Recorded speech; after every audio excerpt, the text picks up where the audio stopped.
Pour ne rien rater de nos programmes, n'oubliez pas de vous abonner à nos deux chaînes YouTube, le Média TV et le Média 24/7, et d'activer la cloche. Et là, on a une action qui est antifasciste et c'est important pour l'écologie de montrer qu'aujourd'hui, il y a une mobilisation forte contre la progression du racisme. Là, c'est une mobilisation qui est contre l'Empire Bolloré en particulier, qui est vraiment l'agent de diffusion et de propagation des thématiques racistes dans la sphère culturelle, avec les maisons d'édition, avec les médias, avec ces différents relais de propagande. Donc c'est important de montrer que le mouvement écolo, que le mouvement climat prend à bras-le-corps ces problématiques. On a besoin aujourd'hui en fait de renverser l'ordre social et pour ça on a besoin que les classes populaires aussi soient unies, soient solidaires entre elles, et c'est le racisme qui divise ces groupes sociaux et qui nous divise aujourd'hui. Et donc nous on lutte contre ça en premier lieu.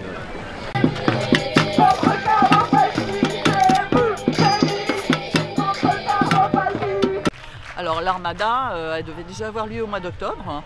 Et en fait, c'est parce qu'il y a donc dans l'archipel des Glénans, il y a l'île du Loc qui appartient depuis des générations à la famille Bolloré et qui au départ en fait appartenait donc au couple Vianney, qui au départ a utilisé cette île pour restaurer en fait la confiance des résistants qui avaient fait la guerre avec eux, et dont aussi Anaël Bolloré qui était aussi lui un résistant.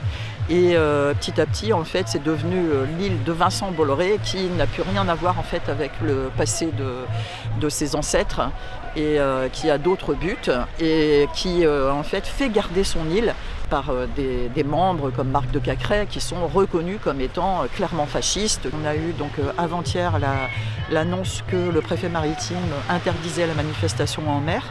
Et là, c'est vraiment incroyable parce que en fait, cet archipel, il est hyper fréquenté.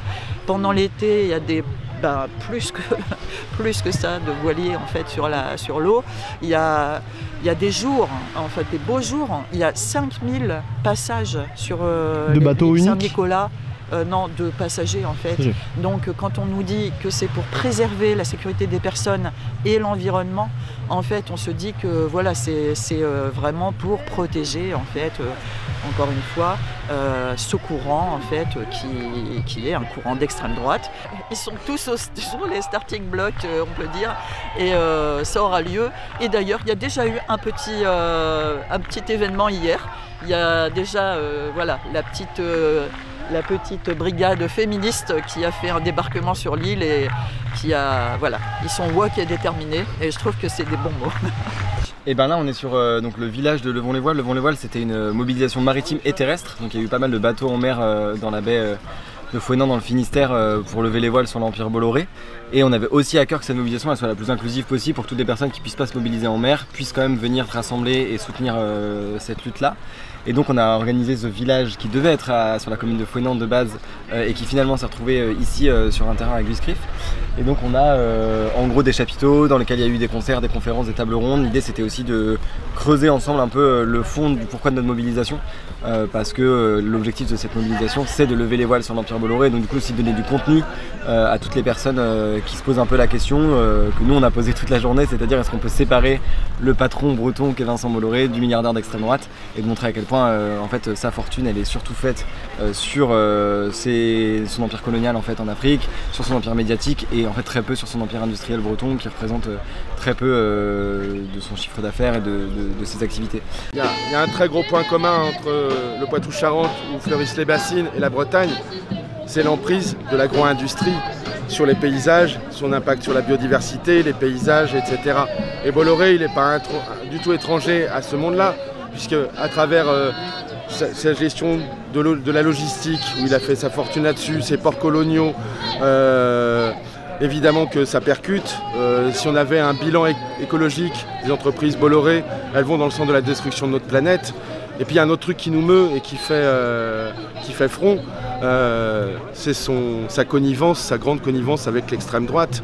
C'est que évidemment que Bolloré est un agent favorisant, est un un des grands promoteurs des idées d'extrême droite dans notre pays. On le voit à travers notamment sa stratégie de mainmise sur les médias et ce que ça produit sur l'opinion publique. Évidemment qu'il faut dénoncer ça, il faut qu'il y ait un autre récit qui puisse exister. Et d'où le fait qu'aujourd'hui, pendant tout le week-end, on a mené des actions de visibilisation des intérêts de Bolloré au cœur de son territoire. À Ergué-Guébéric, il y a deux intérêts fondamentaux pour Bolloré. Il y a cette usine de fabrication de batteries au lithium liée au projet de réouverture de mines de la baie d'Audierne. Et puis c'est également là qu'il a un manoir, qu'il a une des propriétés, de ses très nombreuses propriétés.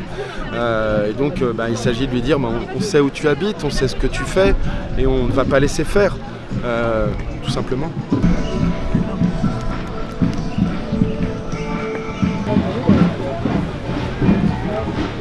Le panneau est là, je travaille comme téléphone. Dans le panneau.